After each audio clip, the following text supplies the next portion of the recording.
Madam, বলছি আমি গাড়িটা পার্কিংয়ে লাগিয়ে দিয়েছি, আমি কি তাহলে এখন টিফিনটা করে নেব? শোনো, টিফিন পরে করবে। এয়ারপোর্ট থেকে আমাদের ক্লায়েন্ট আসছে, আগে যাও ওনাকে পিক আপ করে নিয়ে আসোগে।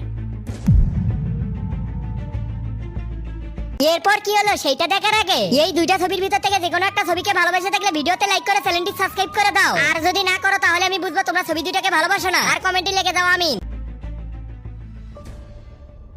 ম্যাডাম, এই যে আমি ওনাকে নিয়ে এসেছি।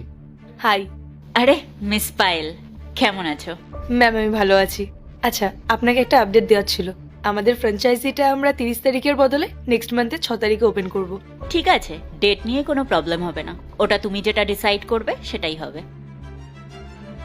ম্যাডাম, বলছি আমার তো এখন কাজটা হয়ে গেছে, আমি কি এখন টিফিনটা করে নেব? গোপাল, তুমি তোমার টিফিনটা পরে করবে, আগে যাও ম্যাডামের জন্য এক কাপ কফি নিয়ে আসো।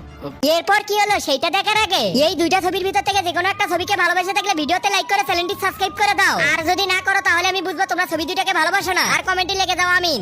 ম্যাম, আমি কফি নিয়ে আসবো, কফি আনার জন্য তো ওয়েটার আছে। আমি যাই না, আমার না খুব খিদে পেয়েছে, আমি আমার টিফিনটা একবার করে নিই। গোপাল, তোমার কি কোনো বুদ্ধি নেই? সামনে ক্লায়েন্ট দাঁড়িয়ে আছে আর তুমি এভাবে আমার সাথে তর্কই করে যাচ্ছ। আরে সব ওয়েটার